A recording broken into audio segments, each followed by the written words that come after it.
নমস্কার বন্ধুরা, food divine বাংলাতে তোমাদের সকলকে অনেক অনেক স্বাগত জানিয়ে আজকের রেসিপিটা আমি শুরু করছি। আজকে আমি তোমাদের সাথে একদম নতুনভাবে খুবই টেস্টি আলু পটলের রেসিপি শেয়ার করব। এইভাবে তোমরা একবার বাড়িতে বানিয়ে দেখো, আশা করছি ভালো লাগবে। তো আজকের রেসিপির জন্য আমি এখানে নিয়েছি 250 গ্রাম পটল। পটলকে দেখো এইভাবে লম্বা টুকরো করে কেটে নিয়েছি, আর দুটো বড় সাইজের আলুকেও লম্বা করে আমরা কেটে নেব। আলু তোমরা চাইলে এখানে কম বা বেশি করেও নিতে পারো। দেখো পটলকে আমি এইভাবে একটু একটু স্কিন ছেড়ে পিল করে নিয়েছি।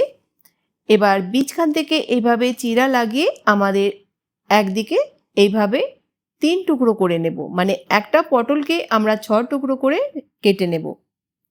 পটল আলু তোমরা তোমাদের প্রয়োজন মতো কম বেশি করে নিও। তো চলো শুরু করা যাক রেসিপি। কড়াইতে নিয়ে নেব আমরা তেল গরম হয়ে গেলে দিয়ে দেব এখানে আলু। 3 থেকে 4 মিনিট আমরা আলুগুলোকে ভেজে নেব কালার চেঞ্জ হয়ে যাওয়া পর্যন্ত। তো গ্যাসের ফ্লেমটা মিডিয়াম করে আমরা ভেজে নেব। বন্ধুরা, আজকের রেসিপিটা তোমরা কোন গ্রাম থেকে বা কোন শহর থেকে দেখছো আমাকে কমেন্ট বক্সে অবশ্যই বলো। 3-4 মিনিট পর যখন আলুর কালার চেঞ্জ হয়ে যাবে আমরা তুলে নেব।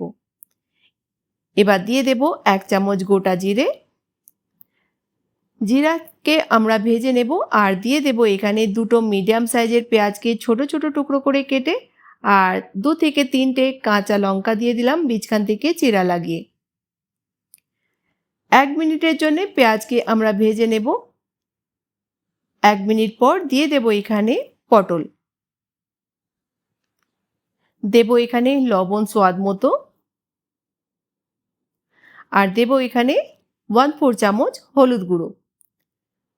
ভালো করে আমরা মিক্স করব, আর গ্যাসের ফ্লেমটা লো করে দিয়ে ঢাকা দিয়ে দেব আমরা 3 থেকে 4 মিনিটের জন্য, যতক্ষণ না আলু পটলের কালার চেঞ্জ হয়ে যাচ্ছে। কিন্তু বীজখানে খুলে তোমরা 2-1 বার চেকও করে নিও যাতে পেঁয়াজ আর পটলটা জ্বলে না যায়। তো ঢাকা দিয়ে দিলাম। 4-5 মিনিট পর আলু পটল আমাদের ভালোভাবে ভাজা হয়ে গেছে। এবার দিয়ে দেব আমরা ভেজে রাখা আলু। দেব এখানে 1 চামচ কাশ্মীরি রেড চিলি পাউডার, গ্যাসের ফ্লেমটা একদম লোতে রাখবো। 1 চামচ জিরা পাউডার, 1/2 চামচ ধনিয়া পাউডার, 1 চামচ দিয়ে দিলাম আমচুর পাউডার, 1/2 চামচ গরম মশলা। ভালো করে মিক্স করে গ্যাসের ফ্লেমটা লোতে রেখে ঢাকা দিয়ে দেব আমরা 4-5 মিনিটের জন্যে, যতক্ষণ না আলু আর পটল ভালোভাবে সফট হয়ে যাচ্ছে। কিন্তু বীজখানে খুলে বারবার আমরা চেকও করতে থাকবো যাতে সবজিটা জ্বলে না যায়।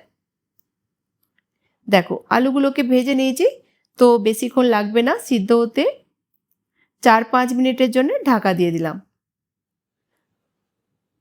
5 মিনিট পর আলু পটল ভালোভাবে সিদ্ধ হয়ে গেছে।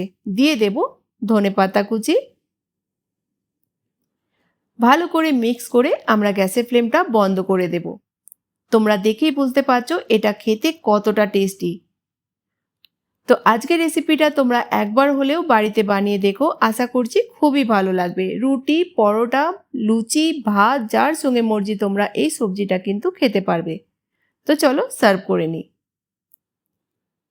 তো বন্ধুরা, রেসিপিটা ভালো লাগলে অবশ্যই চ্যানেলটিকে সাবস্ক্রাইব করে নিয়ে আমার পাশে থেকো।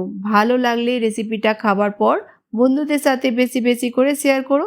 তো নতুন কোনো রেসিপির সঙ্গে আবার দেখা হবে, ততক্ষণ ভালো থেকো, সুস্থ থেকো।